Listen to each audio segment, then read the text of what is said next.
今日係年30晚，年30晚呢，中國人嚟講習慣都係食團年飯。咁食團年飯呢，都少不免有雞噶啦。咁我呢度有一隻呢係冰鮮雞，大約1公斤。咁我會整個客家蒸鹹雞，要一啲薑啦，同埋一啲蔥嘅。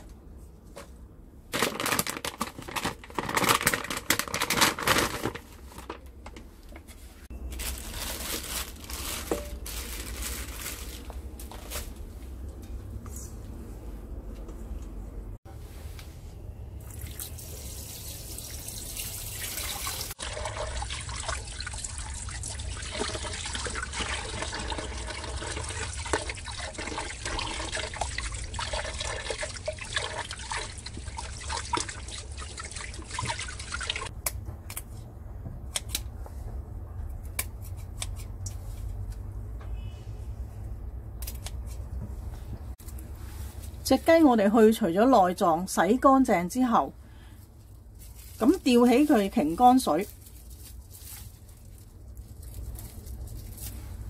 大約吊佢半個鐘左右都乾㗎啦。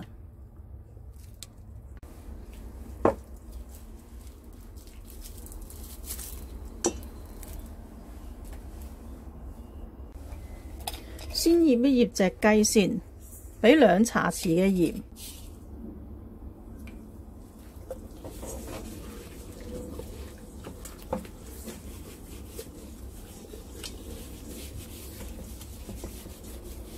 裏裏外外都抹勻佢，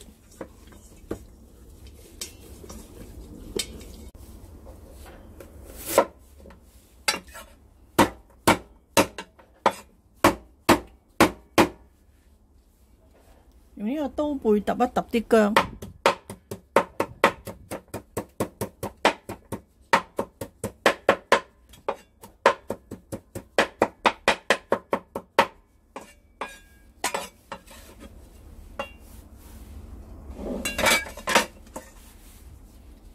揸啲薑汁落去，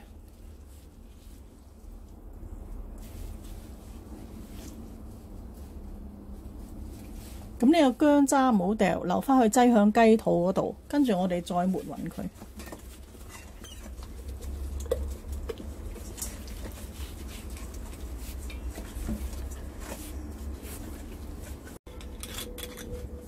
雞呢同花雕好夾嘅，跟住我哋俾2湯匙嘅花雕酒落去，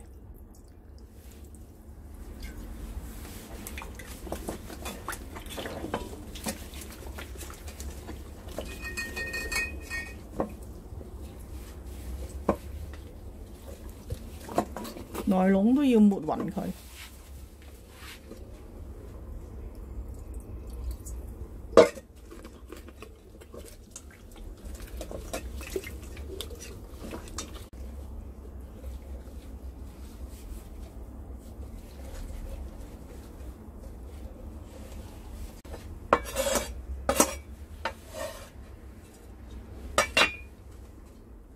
擺返呢啲薑渣入個雞籠嗰度，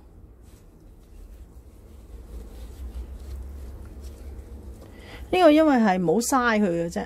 如果你中意切片嘅，都可以擺啲薑片入去。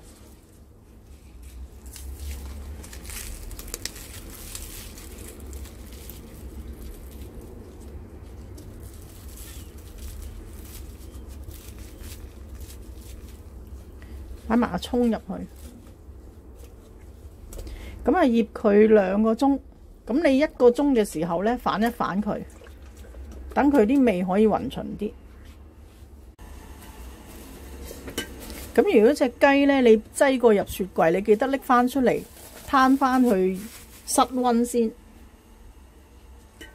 咁亦都可以呢，醃咗佢過夜都得㗎，擺雪櫃。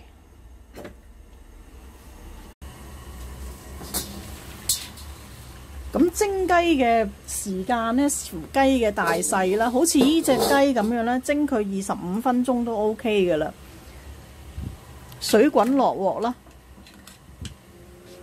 咁我首先大火蒸佢15分鐘先，跟住再轉中火蒸佢10分鐘。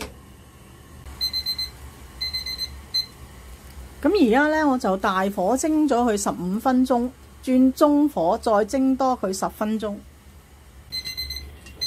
咁依家總共呢，蒸咗佢係25分鐘。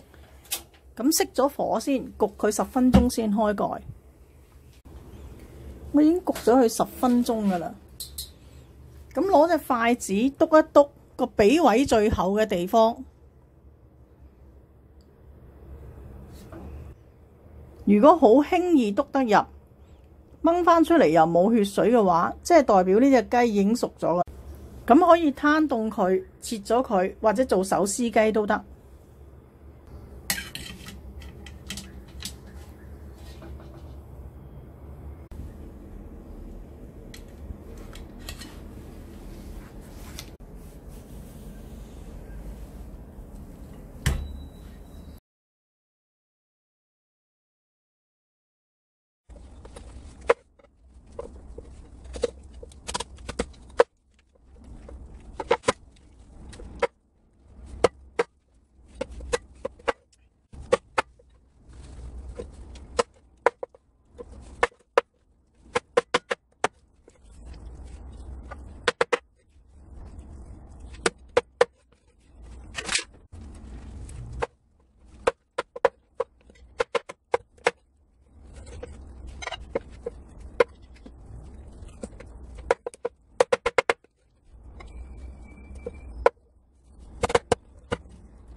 食團年飯嘅時候呢，就會講究意頭，咁要有頭有尾，就留翻呢個雞尾。